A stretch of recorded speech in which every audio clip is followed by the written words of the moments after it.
Boa noite. Espero o pessoal entrar. Aleluia. Glória a Deus. Amém. Glória a Deus.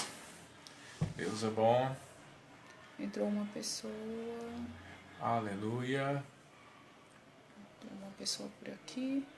Glória a Deus. Amém, pessoal. Vamos dar início a mais uma live, né? E ontem nós falamos sobre a questão do que é o dispensacionalismo e faltou terminar algumas coisinhas, né? Umas poucas coisas. Em primeiro lugar, eu quero dizer que teve uma pergunta ali da Maressa, e nessa pergunta ela colocou sobre aquilo que Jesus falou sobre esse evangelho do reino precisa ser pregado em todas as nações, então virá o fim. E eu vou responder essa pergunta dentro do tema que nós vamos tratar hoje, que é por que a igreja não vai passar pela grande tribulação, porque está contido ali, né? Então eu queria dizer isso aqui para deixar bem claro. E agora nós vamos falar, para terminar, o dispensacionalismo, que nós falamos ontem sobre as dispensações, né, que são 7, né?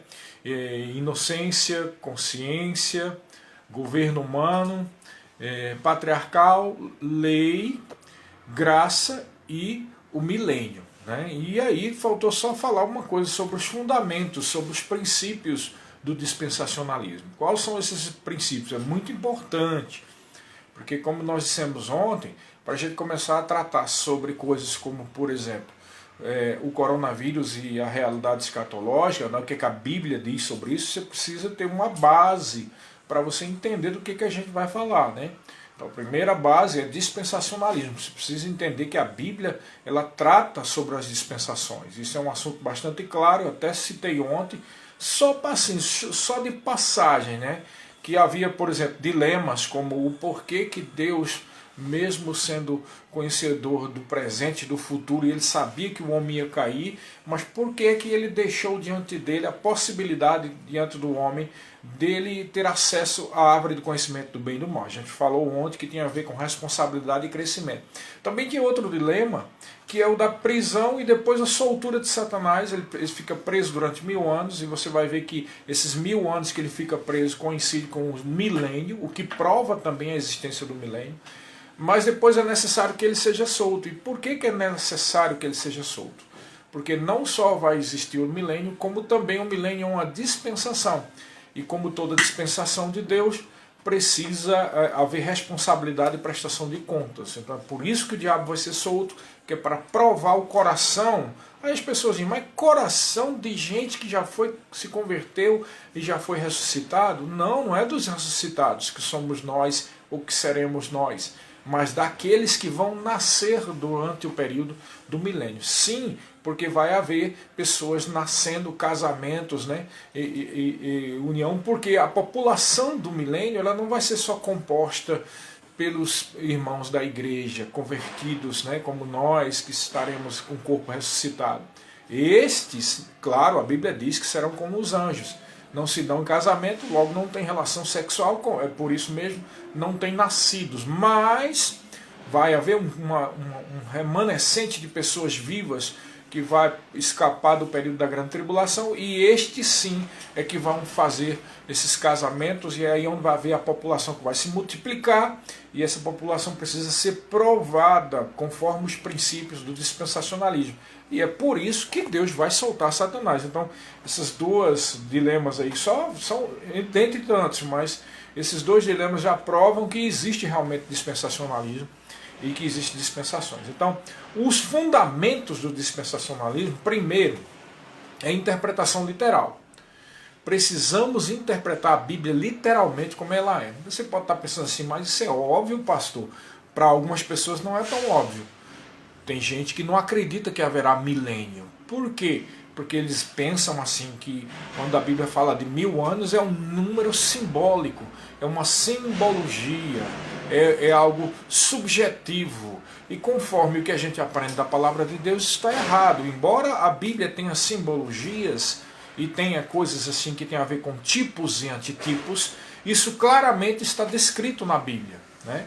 por exemplo, quando a Bíblia fala de um tipo que é o tabernáculo, né, vários tipos que existem no tabernáculo que Israel andou com ele lá no deserto, nós vemos os antitipos, ou seja, as respostas na pessoa do Senhor Jesus Cristo, na nova aliança, em tudo que nós estamos vivendo hoje. Então existem muitas tipologias na Bíblia que têm a explicação, como a estátua de Nabucodonosor lá em Daniel, quando Nabucodonosor teve aquela visão, né, daquela estátua, e o próprio Daniel foi usado por Deus para explicar o que é que significava aquela estátua, que depois, como nós vamos ver mais adiante, né, vai ser um assunto que a gente vai falar, ali fala do reino dos gentios, da história da humanidade, levando em consideração os gentios e não levando em consideração a igreja. Então, não tem nada da igreja ali, nem profecia a respeito da igreja no livro de Daniel, nem tampouco na estátua de Nabucodonosor, naquela simbologia. Então, embora existam simbologias e tipologias bíblicas, não se pode pegar algo que é claro na Bíblia, como o milênio, os 1000 anos, está ali descrito literalmente, e tentar de alguma forma ficar pensando no número simbólico, porque foi justamente essa falta de literalidade na teologia de muitas pessoas e de muitos grupos que trouxe esse subjetivismo e esse misticismo que está aí, essa confusão, e é por isso que as pessoas não sabem, por exemplo, se a igreja vai passar pela grande tribulação, se não vai. Isso tudo aconteceu pela falta de literalismo. Quando Jesus Cristo disse que aqueles que creem poriam as mãos sobre os enfermos e eles ficariam curados, literalmente é isso que está dizendo. Quando Isaías 53 diz que ele levou sobre si as nossas enfermidades, o castigo que nos traz a paz estava sobre ele, e pelas suas feridas nós fomos sarados, literalmente é isso que significa. Não meramente uma simbologia de novo nascimento e a cura de uma vida de pecado, mas no sentido literal, cura para as enfermidades. Tudo que está na Bíblia é literal, e quando não é literal, a própria Bíblia dá a entender que é uma simbologia, uma visão que alguém teve de algo que é uma tipologia que no futuro vai ter o seu antitipo, o seu significado. Quando João teve a visão em Apocalipse, há coisas que são bem claras. Por exemplo, os 144 mil que João fala lá, né, que ele teve a visão, são 144 mil, 12 mil de cada uma das tribos de Israel. Ora, aí deixa bem específico que os 144 mil não podem ser salvos, não podem ser parte da igreja dos salvos, né? Não pode ser parte a igreja, o número simbólico da igreja, nem tampouco de algum grupo de pessoas ou de alguma denominação. 144 mil, aí está claro, são 12 mil do Zebulon, 12 mil do Naftali, 12 mil de Levi, e aí vai, 12 mil de cada uma das tribos, né, que está ali especificado, deixando claro que os 144 mil que serão selados e salvos durante o período da grande tribulação, é bom que se diga, porque os 144 mil são citados em 2 capítulos, é o capítulo 7 e o 14 de Apocalipse, e cronologicamente esses capítulos estão inseridos dentro da grande tribulação. Então esses 144 mil, além de judeus, serão levantados durante a grande tribulação. Então não tem qualquer vínculo com a igreja. Mas essas confusões existem por falta de obediência ao princípio do literalismo. A interpretação tem que ser literal. Então se você vai interpretar a Bíblia como ela é, que é o correto, do jeito que está escrito na Bíblia, você vai entender que vai fatalmente, definitivamente, levar você para crer no dispensacionalismo. Amém? Segundo fundamento do dispensacionalismo é que há uma distinção, presta bastante atenção aqui, que é muito importante. Há uma distinção muito grande entre Israel e a igreja. São 2 projetos completamente diferentes, irmãos. A coisa é tão clara que o próprio Senhor Jesus Cristo deixou a entender quando ele estava aqui na terra, né, pregando o evangelho do reino. Ele veio pregar o evangelho do reino, e que reino é esse? O reino prometido primeiramente aos judeus, conforme os profetas tinham prometido, e não aos gentios. Ué, pastor, mas esse evangelho não chegou até nós? Sim, chegou até nós, porque os judeus rejeitaram, e nós somos a oliveira brava que foi enxertada dentro da oliveira principal. Então, a Jesus como filho de Deus, ele era obediente ao seu próprio pai. E como obediente ao seu próprio pai, ele seguia à risca aquilo que foi profetizado. E o que foi profetizado não foi a respeito de gentios. O que foi profetizado foi o reino prometido a Israel. E esse reino só virá a se cumprir, conforme as profecias, lá no milênio. Então, existe uma distinção. O que a Bíblia trata com Israel é com Israel, não é a igreja. E quando a Bíblia trata da igreja, é com a igreja. Então, muitas profecias que se encontram em Isaías, Ezequiel, tem a ver com Zacarias, tem a ver com Israel unicamente. É bom que se diga que nós não somos o Israel de Deus, tá? Então, a confusão que existe com relação a isso está muitas vezes baseada em Gálatas capítulo 6, versículo 16, quando fala do Israel de Deus. Mas eu quero que você preste bastante atenção, que lá em Gálatas capítulo 6, versículo 15 e 16, diz assim: pois nem a circuncisão é coisa alguma, nem a incircuncisão, mas o ser nova criatura. Então ele está falando aqui sobre não há distinção, essa questão de ser judeu ou não ser judeu.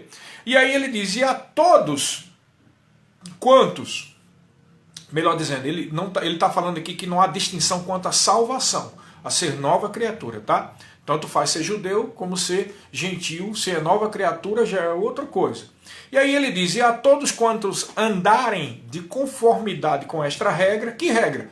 Que nem circuncisão nem incircuncisão tem diferença, nem muda nada na vida da pessoa, a não ser o fato de ser nova criatura. Então, a todos quantos andarem em conformidade com essa regra, ele está falando com a igreja, você concorda comigo? A todos que estão andando em conformidade, a igreja quem anda em conformidade com essa regra de ser nova criatura. Aí ele diz, a todos que andam conforme essa regra, paz e misericórdia sejam sobre eles, ou seja, sobre a igreja e sobre o Israel de Deus. Veja, e sobre o Israel de Deus. Ele está fazendo uma separação entre os crentes comuns, gentios, que ele está escrevendo para os Gálatas, que são a igreja, e aqueles que são a igreja que é composta de judeus que se converteram. Ele chama esse de Israel de Deus. Então, o que seria o Israel de Deus, conforme os escritos do Novo Testamento, conforme o que Paulo está falando? Israel de Deus são os judeus que se converteram. Por isso que ele diz que não há nem a circuncisão, nem a incircuncisão faz diferença. Se é o Israel de Deus ou se é os demais gentios, o que faz a diferença é ser nova criatura. Uma outra coisa é em 1 Coríntios capítulo 10, versículo 32, quando Paulo diz assim, não vos torneis causa de tropeço nem para os judeus, nem para os gentios, e nem para a igreja de Deus. Aqui ele já faz uma outra distinção. Ele diz que existem 3 tipos de pessoas que a palavra, o texto bíblico, desde o Velho Testamento, vem tratando.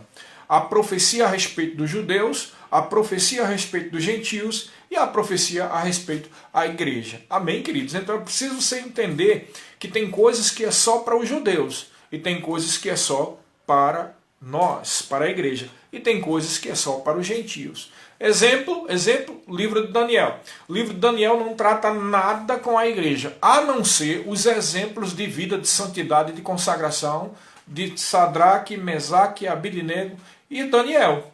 Aqueles episódios lá da sarça do fogo em que eles são jogados, aquele episódio lá de Daniel sendo jogado na cova dos leões, serve como ensino de fidelidade e ensino a respeito de santidade, consagração e fé. Né? Isso aí pode ser aproveitado para a igreja. Mas as profecias, as visões, os sonhos de Daniel com aqueles animais, a visão de Nabucodonosor a respeito da estátua e tudo mais que vai sendo profetizado quando Daniel fala, quando o anjo Gabriel aparece para Daniel e diz 70 semanas estão reservadas para o teu povo e para a tua santa cidade. Ora, o povo de Daniel era os judeus, a santa cidade era Jerusalém. Então as 70 semanas que está profetizado em Daniel, preste bastante atenção porque tem algumas pessoas confundindo isso, as 70 semanas de Daniel é exclusivamente para os judeus.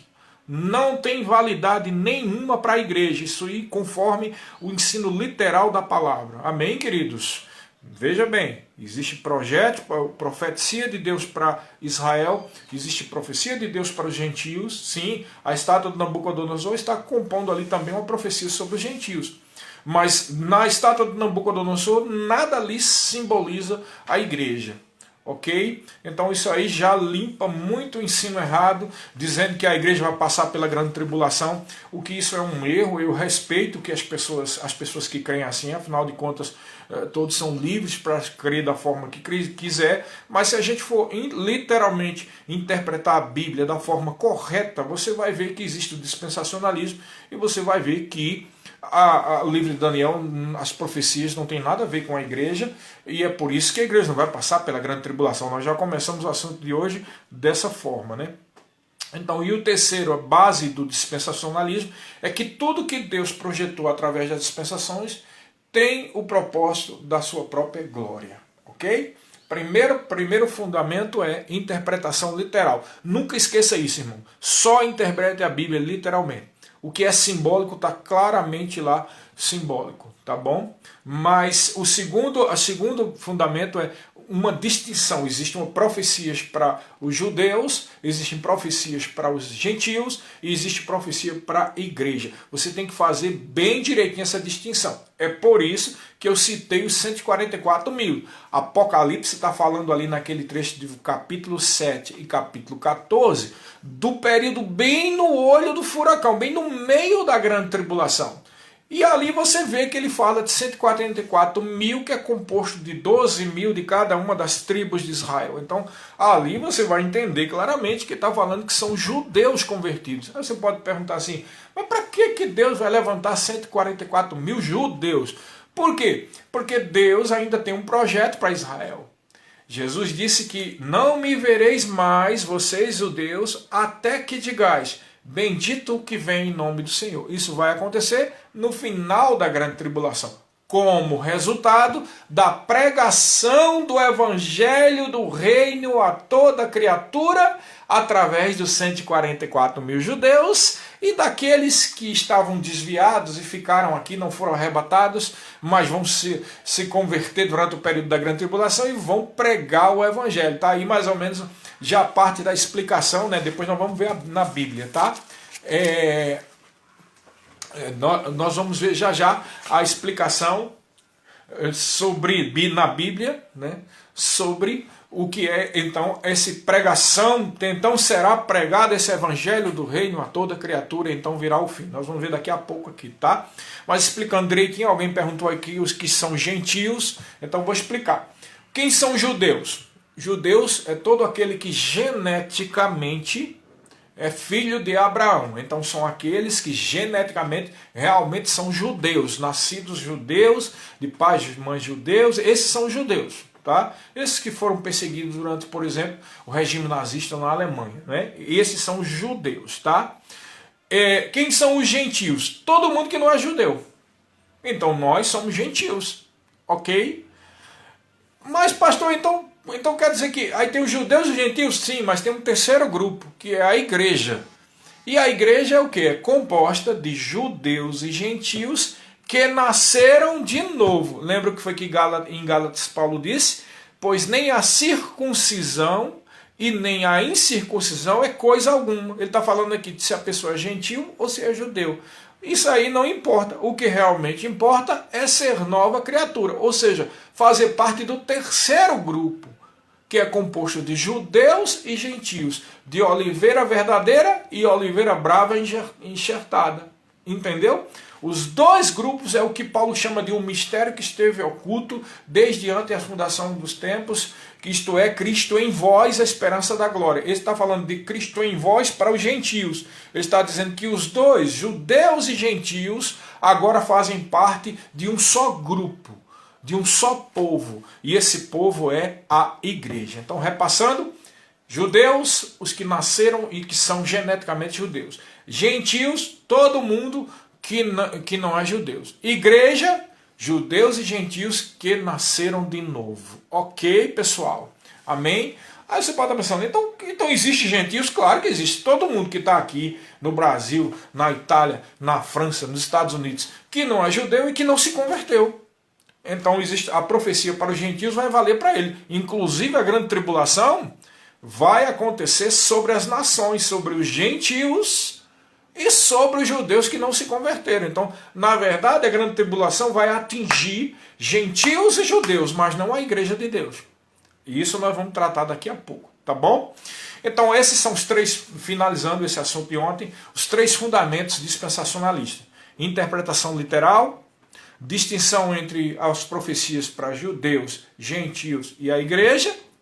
E o terceiro é que o propósito do dispensacionalismo é a glória de Deus. Espero ter dado uma pincelada aí sobre dispensacionalismo. Você vai ver que você vai lendo, se você anotou ontem os textos que a gente falou a respeito de que cada trecho da Bíblia, cada dispensação você vai acompanhando na Bíblia, você vai vendo que vai encaixando tudo direitinho, você vai entendendo porque que Deus fez as coisas daquele jeito. Tá bom, pessoal? Então, como eu disse, a gente já começou parte da explicação da pergunta lá da Maressa. O que é que significa isso? Então, será pregado o evangelho do reino a todas as nações e então virá o fim. Em parte a gente já explicou, mas agora nós vamos entrar no assunto em si. Por que é então que a igreja não vai passar pela grande tribulação? Que garantias existem? Existem inúmeras, algumas até lógicas aqui que eu vou colocar para você. Mas primeiro vamos para a Bíblia, tá bom? Então, Apocalipse capítulo 3, versículo 10 diz assim: porque guardaste a palavra da minha perseverança, também eu te guardarei da hora da provação, que há de vir sobre o mundo inteiro, para experimentar os que habitam sobre a terra. Ok? Então, antes de mais nada, deixa eu dar uma introdução aqui sobre o livro de Apocalipse. Olha só, o livro de Apocalipse ele pode ser cronologicamente composto da seguinte forma. Se você quiser anotar aí, fica mais fácil de entender o Apocalipse dessa forma. Olha só, do capítulo 1 até o 3, Deus está tratando com a igreja.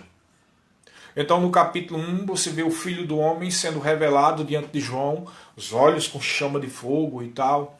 E ele está andando entre os 7 castiçais, aquela revelação toda.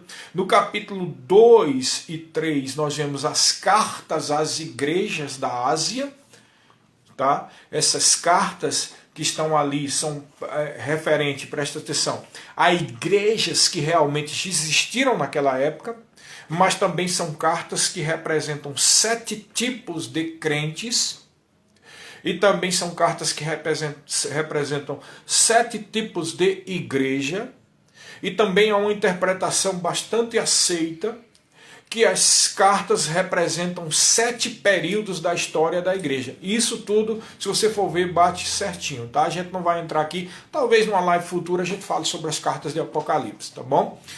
Então as últimas cartas são para a igreja de Laodiceia e a igreja de Filadélfia, tá? A palavra Filadélfia é a composição de 2 palavras do grego, Philos e Delphos. Philos é amor fraternal e Delphos é irmão. Tá? Então, o que é que significa Filadélfia? A igreja do amor dos irmãos. A outra igreja é Laodiceia, e Laodiceia significa o governo do povo. É aquela igreja onde acha que deve ter democracia e o governo é quem deve dar as ordens. E que o povo é quem deve dar as ordens. Então, quando você vê esse tipo de igreja, você vê um mundanismo entrando. Não é? A outra igreja, pelo contrário, é a igreja do amor dos irmãos. O amor que de Deus operando no meio dos irmãos. Então essas 2 igrejas, essas 2 cartas, Laodiceia e Filadélfia, elas são uma composição profética a respeito da igreja dos últimos tempos. A igreja de Laodiceia é a igreja mundana, é a igreja que pensa assim, não concordo com isso, não concordo com aquilo. É uma igreja rebelde, né, que nunca concorda com lideranças, né, porque ela sempre está pregando que o governo deve ser do povo. Ora, irmãos, a teocracia, ou seja, o governo de Deus, conforme a Bíblia, não é o governo do povo, é o governo de Deus e da palavra. Então esse povo ele fica longe da palavra, é uma igreja mundana. A outra igreja de Filadélfia é a igreja fiel ao Senhor. Então, nos últimos tempos, no dia do arrebatamento, vai haver um povo dentro do povo que é de Filadélfia e haverá um povo dentro do povo que é de Laodiceia. Tá? Então veja só, capítulo 1, revelação do Filho de Deus, capítulo 2 e 3, as cartas. Quando chega no capítulo 4, olha que interessante. No capítulo 4 de Apocalipse, eu vou ler aqui para você, eu ia deixar para ler depois, mas eu já vou ler agora.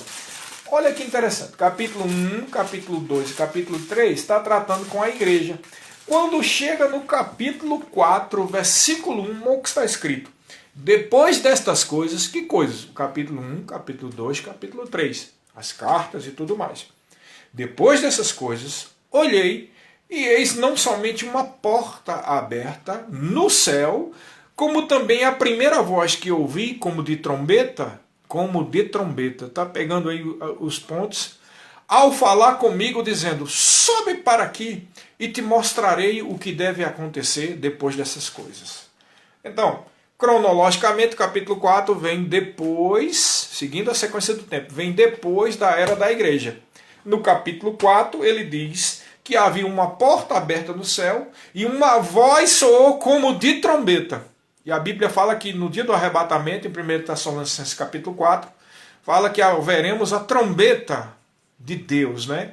Então ele diz que como a trombeta falou, dizendo, sobe para aqui. Então esse capítulo 4, versículo 1, está falando de quê? Do arrebatamento da igreja. Então aqui a gente já vê de primeira, cronologicamente, que na sequência do Apocalipse, logo depois da era da igreja, no capítulo 4 já há uma tipologia aqui, um simbolismo, de que a igreja vai ouvir uma trombeta e vai ser levada para o lugar. Já começa aqui as provas de que a igreja não vai passar pela grande tribulação. Porque quando você vai seguindo, você vai vendo que os outros capítulos, 4, quando chega no capítulo 6, que é o capítulo onde são abertos selos, que ali no capítulo 6 é quando começa a explicar a grande tribulação. Tá? Então você vê que a partir daí a coisa vai esquentando, vai ficando... o período de tribulação, não a grande tribulação, mas o período de tribulação de 7 anos, tem que ser 7 anos, exato, depois a gente vai falar por quê. 3 anos e meio, que é a metade dos 7 anos, é o princípio das dores, ok? E os últimos 3 anos e meio é a grande tribulação, que é o que Jesus fala lá em Mateus 24, que ele chama o fim de todas as coisas, tá? Então, o primeiro 3 anos e meio é período de tribulação, quando é aberto o primeiro selo, o segundo, o terceiro, e aí vai, ok? Esse é chamado de o princípio das dores. Os últimos 3 anos e meio é chamado do período do fim, ou a grande tribulação. Nos primeiros 3 anos e meio são abertos os 7 selos e tocada as 7 trombetas. Ok? Então a última trombeta é tocada quando começa o fim. Os últimos 3 anos e meio. E nos últimos 3 anos e meio, que é a grande tribulação, o tempo de angústia para Jacó, conforme está escrito lá no livro, no Antigo Testamento, nós temos as 7 taças. Essas 7 taças têm os juízos piores. Tá? Depois nós vamos tratar especificamente sobre a grande tribulação. Mas voltamos aos pontos, né, que nós estamos tratando. Apocalipse capítulo 1, 2 e 3 está tratando com a igreja. E aqui dentro de Apocalipse capítulo 3, ele está fazendo uma promessa. Lembra que em Apocalipse capítulo 4, versículo 1, houve o arrebatamento. Né? Mas aqui ele está dando uma promessa para o povo da igreja. Ele diz, olha, porque guardaste a palavra da minha perseverança, também eu te guardarei da hora da provação que virá sobre os que habitam na terra. É interessante notar que esse versículo 10, né, é relativo à igreja final, à igreja de Filadélfia. Então ele está dando uma promessa. Ó, vocês aí que estão no momento prestes de começar a grande tribulação, isso aqui é pra gente, irmão. Para mim e para você que nasceu de novo. Vocês aí, porque estão perseverando, continua perseverando. Tá? Porque vocês estão perseverando, eu vou guardar vocês da hora. Agora presta bastante atenção. No original grego, guardar da hora, é a palavra, é a partícula ek. Tá? E você encontra cerca de 800 vezes no Novo Testamento essa partícula ek. 800 vezes. E quase todas as vezes, cerca de 799 ou 798, ela é traduzida como fora de. E só uma ou duas vezes que ela é traduzida de outra forma e é algo que não tem nada a ver com estar dentro ou estar fora. Tá bom? Então, das 800 vezes, 99% foi traduzido como fora de. Então a promessa de Deus, em primeiro lugar, é que a igreja vai ficar fora, não é protegida no meio da grande tribulação, é fora da grande tribulação. Vai ser retirada. E isso ganha maior peso quando a gente vê logo no capítulo 4, o anjo dizendo com uma voz como de trombeta para João, sobe para cá. Amém, queridos? É muito óbvio isso, né? Outra promessa, 1 Tessalonicenses, no capítulo 1, versículo 10, que diz assim, e para aguardares do céu o seu Filho, a quem ele ressuscitou dentre os mortos, Jesus, que nos livra da ira vindoura. Ele nos livra. Aí você pode estar dizendo, mas é um livramento, pode estar pensando, poderia estar pensando, alguém pode estar pensando, né? É um livramento no meio da grande tribulação. Não, irmãos, a palavra que é livrar é a palavra grega rumai, que significa não só livrar, mas resgatar e libertar. Então Jesus nos livra, nos resgata e nos liberta. Irmãos, eu tenho uma ideia que resgatar e libertação tem a ver com tirar. Quando um preso é liberto, ele não fica mais na prisão. Mesmo que ele tenha favores lá do carcereiro, mas o preso liberto, ele está fora mesmo de um lugar bom. Aquele que é resgatado de um lugar. Ele não fica no lugar. Então a palavra livrar aqui está dizendo tirar. Não só trazendo, muito mais do que trazendo proteção, é retirando daquele lugar. Isso junto com aquele texto, essa partícula ek que nós falamos, que está dizendo que é para ser retirado, ganha mais peso ainda. Amém, queridos? Então, esse texto de 1 Tessalonicenses, no capítulo 1, Paulo fala em Tessalonicenses, né? No primeiro e no segundo, sobre os últimos tempos. São duas cartas que são extremamente necessárias para a gente aprender e entender sobre os últimos tempos. Uma outra parte aqui também, 1 Tessalonicenses, que dá peso também a que a igreja não vai passar, é 1 Tessalonicenses capítulo 5, do versículo 1 ao 9, que diz assim, olha só, irmãos, relativamente aos tempos e às épocas, não há necessidade que eu vos escreva, porque vós mesmos já estáis inteirados com precisão de que o dia do Senhor vem como ladrão de noite. Antes da gente continuar, o que é o dia do Senhor? Tá? Pode ser que alguém pergunte, eu irá perguntar daqui a pouco.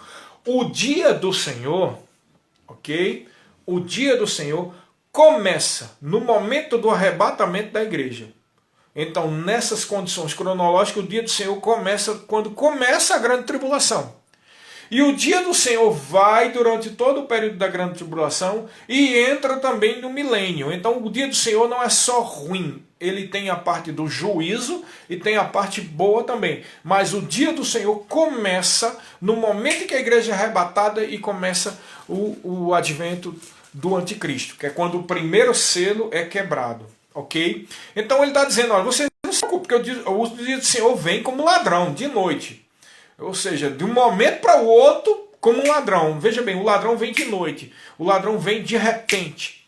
E é por isso que ele diz, quando andarem dizendo paz e segurança, eis que lhes sobrevirá repentina destruição, como vem as dores de parto, a que está para dar à luz, e de nenhum modo escaparão. Então ele está fazendo uma cronologia aqui. Ele está dizendo, o dia do Senhor vem. Quando o dia do Senhor vem, irmãos, como eu disse aqui, ele começa quando a igreja é arrebatada. Então pensa bem comigo, a igreja é arrebatada, é retirada, começa o dia do Senhor e o que é que eles dizem? A paz e segurança.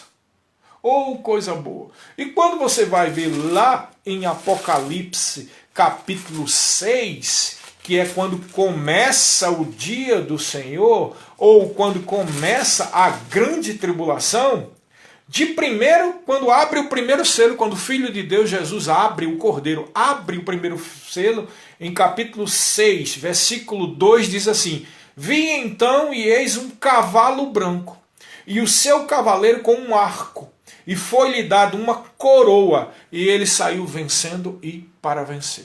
Quem é o cavaleiro branco aqui? Não é Jesus. Esse é o selo do juízo, irmãos. Esse primeiro cavaleiro branco é o anticristo. Então, quando começa o dia do Senhor, aparece o cavaleiro branco. É por isso que ele diz aqui, quando estiverem dizendo paz e segurança, é por isso que o primeiro cavaleiro é branco. Branco é uma tipologia de paz, o que mostra como será esse anticristo. O anticristo ele vai pregar paz, ele vai trazer uma suposta solução para uma crise mundial, ok? Ele vai trazer essa suposta paz. Ele tem um arco. Ora, para que serve um arco se não tem a flecha? Ok? Então aí que está falando de um poder militar, que flecha é militar. Ele vai ter um poder militar, mas não total. Quando a gente vai ver as demais páginas da Bíblia no Apocalipse, você vai ver que o anticristo ele não vai ter governo total sobre a terra. Vai ter uma guerra chamada Guerra do Armagedon, que vai durar durante todo o período da Grande Tribulação, em que os exércitos do anticristo vai estar lutando com outras nações, ok? Então ele tem um poder militar, mas não total. E ele tem uma coroa. Coroa é uma simbologia de poder político. Então vemos 3 características do anticristo. E pegando um outro texto que Jesus fala, nós veremos 4. Tá? Primeira característica, vai pregar paz. Segunda característica, tem um poder militar, mas não total. Terceira característica, tem um poder político. Qual é a outra questão que Jesus falou? Jesus falou que os judeus não estavam recebendo ele, mas viria o seu próprio nome e eles receberiam. Então, a outra característica é que o anticristo ele deve ser judeu, pelo menos de sangue judeu, ou de procedência judaica. Ok? Aliado a isso, você vê que os judeus não receberam Jesus como Messias, estão esperando o suposto Messias, o que dá mais base que o anticristo vai ser assim. Mas veja bem, tudo isso vai acontecer durante o período da Grande Tribulação, mas nós não estaremos aqui. Por quê? Porque logo depois do arrebatamento ou da retirada da ira vindoura, ou como diz lá em 1 Tessalonicenses capítulo 4, nós seremos arrebatados, a palavra no grego é harpazo, retirado de uma hora para outra, violentamente, sem que ninguém espere. Tá? Quando houver isso, começa o dia do Senhor. E aí é que Paulo diz assim, ó, quando andarem dizendo paz e segurança, eis que lhes sobrevirá repentina destruição. Que destruição? A destruição do juízo de Deus sobre as nações, que é a grande tribulação. Como vêm as dores de parto, aqui está para dar à luz. E de modo nenhum escaparão. Por que não escaparão? Porque é o juízo sobre as nações. Ok, pessoal? Então, mais uma coisa que eu quero adiantar aqui. Eu já ouvi algumas pessoas dizendo, eu respeito a opinião, cada um tem a sua opinião, mas como a nossa responsabilidade é primeiramente com as ovelhas nossas e também com todas aquelas pessoas que nos seguem, que nos acompanham e que creem da mesma forma que nós cremos, né? E como eu faço parte de uma denominação e de uma igreja, de uma forma de pensar, não só a minha denominação, mas muitas denominações creem assim como nós estamos dizendo. Eu preciso dizer para você que apesar de respeitar qualquer ponto de vista, eu não posso concordar com algumas coisas que se dizem pelos próprios princípios dispensacionalistas. Quais são os princípios? Interpretação literal, ok? Qual é o outro princípio? Distinção entre os projetos de Deus para os judeus, para os gentios e para a igreja, ok? Pegando isso aí, você já vê que tem muita coisa que está no Velho Testamento que não tem a ver conosco. São coisas relativas a Israel, aos gentios, e preste atenção, a dispensação da lei, onde aquele povo não era nascido de novo, não tinha o Espírito Santo dentro dele, e Deus tinha uma aliança com a nação de Israel. O Espírito Santo vinha sobre o rei, sobre o sacerdote, que ele era o sacerdote, e também sobre o profeta. É por isso que o profeta no Velho Testamento ele é diferente do profeta no Novo Testamento. O profeta do Velho Testamento ele é político, ou seja, ele vai trazer profecias para o rei, para o sacerdote, para pessoas que estão ali envolvidas com a liderança da nação, porque Deus estava tratando com a nação de Israel. Deus tinha uma aliança com a nação de Israel. O juízo então era sobre a nação de Israel. Preste atenção que eu vou dizer agora. Os juízos eram sobre os babilônios, o juízo era sobre os assírios, o juízo era sobre a nação de Israel e o juízo era sobre pessoas, sobre os reis, sobre os sacerdotes, sobre todo aquele que estava agindo de uma forma contrária aos princípios de Deus. Tá? Aí o que é que acontece com a nova aliança? Jesus vem, paga o preço, né? Pelo pecado de toda a humanidade, não é só da igreja, de toda a humanidade. Ele foi a propiciação pelos pecados de toda a humanidade. E o que é que acontece agora? Jesus trouxe salvação para todas as pessoas aceitam ou não. Quem não aceita vai terminar ficando aqui na grande tribulação ou indo para o inferno. Quem aceita ele é salvo e é arrebatado da ira vindoura. Mas o que eu quero dizer para você é o seguinte. No Velho Testamento, Deus tratava com pessoas e nações, especialmente nações. E o juízo vinha sobre pessoas e nações. No Novo Testamento, o juízo já não vem mais sobre nações. O juízo vem sobre pessoas. O juízo veio sobre Ananias e Safira, porque estavam tentando o próprio Espírito Santo. O juízo veio sobre o rei Herodes lá, que quando disseram isso é voz de Deus, não é de homem. Aí ele ficou lá todo orgulhoso e a Bíblia diz que veio o juízo na hora, comido de vermes, ele expirou. O juízo agora é sobre pessoas, mas em nenhum lugar no Novo Testamento há qualquer menção de juízo sobre nações. E pasmem, tem outra coisa. Você pode procurar em toda a história da humanidade. Fazem 2000 anos que Jesus veio e pagou o preço. Não há qualquer prova de juízo sobre qualquer nação. Todas as desgraças, e eventos e calamidades que houveram, a peste na época da Idade Média, as guerras, a Primeira Guerra Mundial, a Segunda Guerra Mundial, a Inquisição, do período da Inquisição, quando milhares morreram, o Holocausto na época do regime nazista, as guerras do Vietnã, guerras no Oriente Médio, tudo isso, a fome na África, tudo isso tem procedência, sim, com influências de demônios, sim, mas não existe qualquer prova de que seja um juízo da parte de Deus. Ok, irmãos? Então eu respeito cada um que pense da forma que quiser, mas para dar base mais a isso, basta você lembrar o que acontecia alguns anos atrás. Quando chegou a Olimpíada no Brasil, surgiu algumas pessoas que disseram que Deus tinha falado que ia cair um juízo sobre o Brasil. Caiu o juízo sobre o Brasil? Eu ficava pensando, meu Deus, tem nação muito mais pecadora do que o Brasil, vai cair juízo sobre o Brasil? Não caiu. Depois foi em 2014, a Copa do Mundo, disseram que ia cair juízo sobre o Brasil. Caiu juízo sobre o Brasil? Não caiu. Sabe por quê, irmãos? Não é porque Deus está indo a favor de um ou contra outro. Não é isso. É porque Deus está tratando individualmente com as pessoas. E a Bíblia fala, aqui em Apocalipse, em todo o Novo Testamento, que virá um juízo de Deus sobre todas as nações. Ok, pessoal? Então, o juízo de Deus sobre as nações é a grande tribulação. E aqui, para dar mais base a isso, vamos lá para Isaías 61. Ok? São tantas coisas, eu não sei se vai dar tempo da gente ver tudo, mas a gente nem está nem na metade, né? Mas vamos aqui, Isaías 61, tá? Isaías 61 é uma profecia do profeta messiânico, Isaías, em que ele diz, versículo 1, o Espírito do Senhor Deus está sobre mim, porque o Senhor me ungiu para pregar boas novas aos quebrantados, enviou-me a curar os quebrantados de coração, e a proclamar e libertar os cativos, e a pôr em liberdade os algemados. Presta atenção no versículo 2. E a pregoar o ano aceitável do Senhor, e o dia da vingança do nosso Deus. Então, ele está falando de duas coisas aqui. E veja tempo, né? Ele fala de o dia e o ano. Então, o ano aceitável e o dia da vingança. Você concorda comigo que um ano tem quantos dias? 365 dias. Um dia é um dia. Então, ano é maior do que dia, concorda? O ano aceitável do Senhor é diferente do dia da vingança do nosso Deus. Tá bom?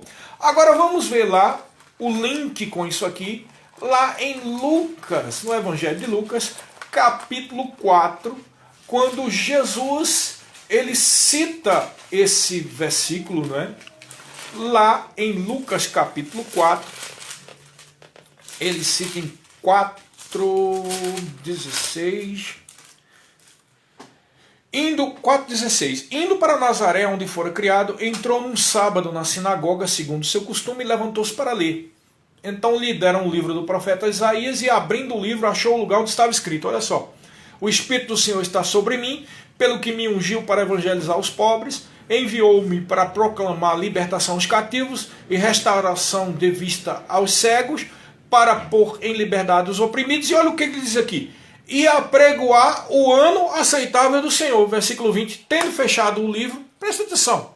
O versículo não dizia o ano aceitável do Senhor e o dia da vingança do nosso Deus? Por que ele não citou as demais coisas? O dia das vinganças. Porque Jesus veio trazer e instituir a nova aliança, a nova dispensação, a dispensação da graça, que é o ano aceitável, ou seja, o ano onde Deus se torna aceitável, o ano onde você se torna aceitável para o Senhor por causa do sangue de Jesus. Então veja, eu disse que ano é maior do que dia, não é? Esse tempo que é chamado o ano aceitável do Senhor, hoje já vai mais de 2000 anos. Entendeu? Agora vai fazer 2000 anos. Então é um tempo elástico.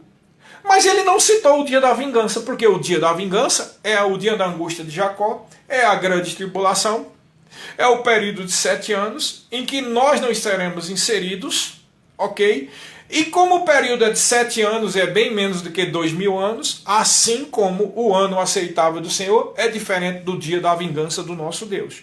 E o dia da vingança, está claro, é o dia em que Jesus, né, e que Deus vai derramar os seus juízos sobre as nações. Então não é tempo de juízo sobre... pessoas dizendo, isso é o juízo sobre o mundo, esse negócio de coronavírus. Ou é o juízo sobre o Brasil. Irmãos, pelo amor de Deus, o mundo já passou por tribulações muito maiores do que essa, irmão. O mundo passou pela Primeira Guerra Mundial e a igreja estava aqui. Não foi o arrebatamento da igreja nem a grande tribulação. O mundo passou pela Segunda Guerra Mundial, milhões morreram. E a igreja estava aqui, não foi o período da grande tribulação. Milhões morreram no período da peste bubônica, lá na Idade Média. E a igreja estava aqui, não foi o período da grande tribulação. Quantas guerras e mortandades e fomes na África e na Ásia existe e não foi a grande tribulação e a igreja continuou aqui. Por que você está num período de quarentena preso dentro de casa por causa de uma doença que não tem a mortandade maior do que todas as outras? Você considera isso como o juízo? Isso não é nada, irmãos. Eu quero dizer uma coisa para você. Tá? Eu quero trazer uma mensagem de consolo e de fé para você e dizer o seguinte. Fique firme, irmãos. Porque uma coisa é certa. Pode ser que pelas nossas orações haja uma intervenção de Deus, né? Ou até mesmo, também por conta das nossas orações, esse próprio ciclo desse vírus termine e a coisa não fique pior. Mas também pode ser que fique pior, seja de uma forma ou de outra. Não tem como você se preocupar, tendo em vista que nós estamos provando aqui pela Bíblia que nós seremos arrebatados antes da grande tribulação.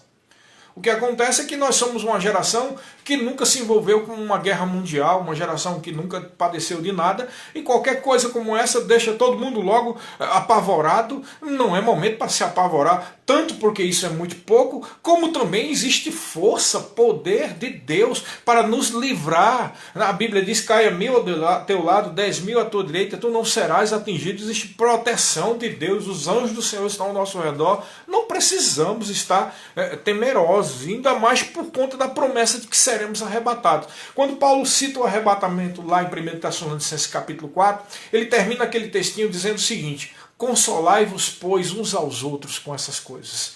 É para consolo. E tudo isso aqui que nós estamos falando agora veio a respeito do versículo, a gente nem terminou, né? Estávamos lendo 1 Tessalonicenses 5, do 1 ao 9. Tá? Aí ele diz assim: mas vós, irmãos, não estáis em trevas, para que esse dia como ladrão vos apanhe de surpresa. Você não está na treva, você está na luz. Então o arrebatamento repentino não deve apanhar você de surpresa. Ok? Assim, pois, não durmamos como os demais, pelo contrário, vigiemos e sejamos sóbrios.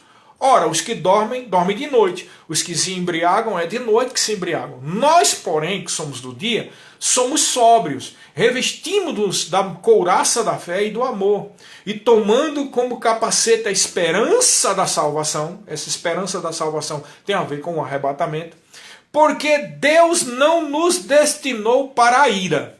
Essa palavra ira, mais uma vez aqui para dar mais base, a ira é a ira de Deus, irmãos. Não está tratando aqui sobre o inferno. O inferno não é a ira de Deus.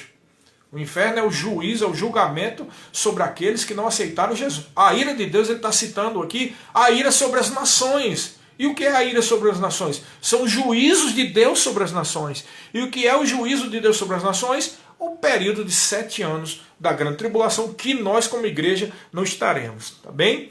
E aí ele diz, não nos destinou para a ira, mas para alcançar salvação mediante o nosso Senhor Jesus Cristo. Aleluia. Outro texto, Romanos 5,9. Logo, muito mais agora, sendo justificados pelo seu sangue, seremos por ele salvos da ira. Mais uma vez, uma promessa, e falando aqui sobre a ira de Deus sobre as nações, que nós seremos salvos dessa ira, ou como diz a partícula ek, retirados dessa ira. Ok, pessoal? Ainda há mais coisas a citar aqui. Quer ver outra? Eu falei aqui de Apocalipse, eu disse que capítulo 1, 2 e 3 trata com a igreja, não é? Depois ele vai tratar de novo com a igreja lá no final, a partir do capítulo 19, depois que termina a grande tribulação. Mas esse miolo aí, entre o capítulo 4 e o começo do capítulo 19, é todo o período da grande tribulação, ok? Esse miolo, só uma diferença aqui, nós não vamos entrar nesse aspecto técnico, mas só para você, se você estiver lendo Apocalipse, para você que se confunda com isso. Você entender tecnicamente, eu não vou explicar, mas para você entender. Até o capítulo 19, o começo do capítulo 19 é a grande tribulação. Mas tem um capítulo, o capítulo 12, que é o profético. Que é um capítulo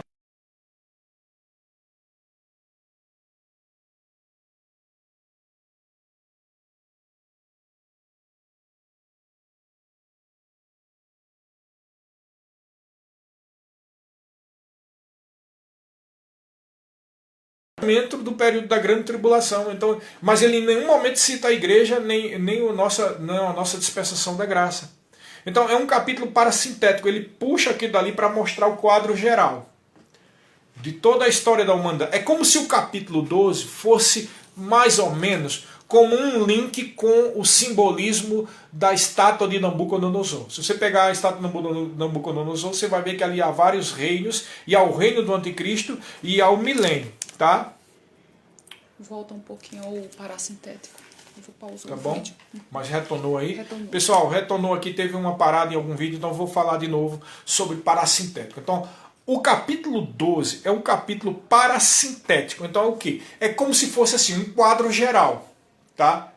É como se ele te retirasse daquela cronologia dos acontecimentos, um quadro geral, e nesse quadro geral está falando dos gentios e de Israel, mas não cita a igreja, ok? É como se fosse a mesma simbologia da estátua do Nabucodonosor. Quando você vê a estátua do Nabucodonosor, lá tem a simbologia de vários reinos dos gentios e o reino do anticristo, e a segunda vinda de Jesus, mas em nenhum momento é citado o período da igreja, assim como no capítulo 12 não é citado o período da igreja. Ok, pessoal? Tá bom? Então, depois nós tratamos especificamente sobre esse fato aí do capítulo 12, mas para você entender, o miolo todo do capítulo 4 até o começo do 19 é a grande tribulação, com exceção do capítulo 12, que é um capítulo parasintético, é um capítulo que faz um quadro geral. Tá bom? Mas olha só, eu estava falando, a de 1 ao 3 está tratando com a igreja, né? Apocalipse de 1 ao 3 está tratando com a igreja, que a partir do capítulo 4 tem o versículo 1, arrebatamento, tá, tudo bem. Mas no capítulo 2 e 3, várias vezes há uma frase sendo repetida, né? Quem tem ouvidos, ouça o que o Espírito tem a dizer às igrejas. Quem tem ouvidos, ouça o que o Espírito tem a dizer para as igrejas. E vai repetindo para a igreja, para a igreja. Nenhuma coisa como essa se repete, a não ser lá no meio da grande tribulação. Lá no capítulo 13, versículo 9, tem a seguinte expressão. Quem tem ouvidos, ouça. Então, o Espírito antes está falando com a igreja, mas no meio da grande tribulação ele dá uma chamada geral. Quem tem ouvidos, ouça. Ou seja, quem está aqui no período da grande tribulação, que se toque, tá? Que é o juízo de Deus, que já foi arrebatado um monte de gente, foi embora. E aqui está caindo o juízo. Quem tem ouvidos espirituais abertos, que ouça. Tá? Não é estranho que haja um silêncio a respeito da igreja. Não se trata mais da igreja. Entre o capítulo 4 até o início da 19... porque depois do meio do 19 para lá, começa a falar com a igreja de novo. Mas até o início do capítulo 19, não fala nada da igreja, irmão. É bastante esclarecedor. Além de todas essas bases bíblicas, né? Além de tudo isso, nós temos também a própria lógica profética. A igreja é tratada na Bíblia como a noiva de Cristo. Cristo é o noivo e a igreja é a noiva. E haverá um casamento. Ora, se tem um noivo e se tem uma noiva, será o casamento. E a Bíblia trata como as bodas, o casamento, né? Há uma tipologia, uma simbologia com o casamento judaico. E esse casamento, é interessante que Jesus diz, na casa do meu pai há muitas moradas. Eu vou lá preparar o lugar, voltarei e vos levarei para ficar comigo. É mais ou menos isso que ele fala, não nesse tipo de português que eu coloquei aqui, mas é dessa forma. Ele diz, eu vou voltar, ele está falando da volta dele para a igreja, e vou levar vocês para estar comigo. Ali é uma promessa que ele dizendo que para sempre vai estar conosco. E lá em 1 Tessalonicenses, eu vou até ler isso também para você, em 1 Tessalonicenses capítulo 4, nesse texto do arrebatamento, Paulo trata da seguinte forma, né? Ele diz assim, ó, veja só, capítulo 4. Não queremos, porém, irmãos, que sejais ignorantes com respeito aos que dormem, para que não vos entristecerdes como os demais que não têm esperança. Pois se cremos que Jesus morreu e ressuscitou, assim também Deus, mediante Jesus, trará em sua companhia os que dormem. Ora, ainda vos declaramos por palavra do Senhor isto, nós, os vivos, os que ficarmos até a vinda do Senhor, de modo nenhum precederemos os que dormem.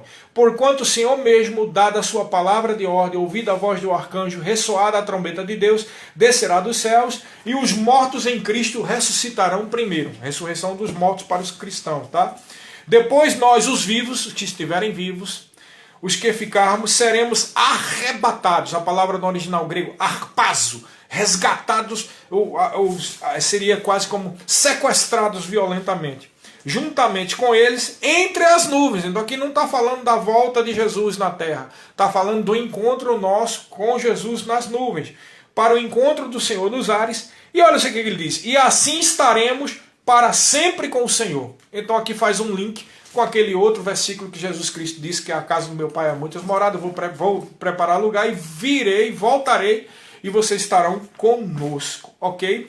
E aí Paulo diz, consolai-vos uns aos outros com estas palavras. Então eu quero falar uma outra coisa, isso é uma diferença, mais em outra live a gente vai explicar isso bem direitinho, tá? Não vamos deixar só para você entender. Em outra live eu vou explicar qual é a diferença entre segunda vinda de Jesus, a volta de Jesus, né?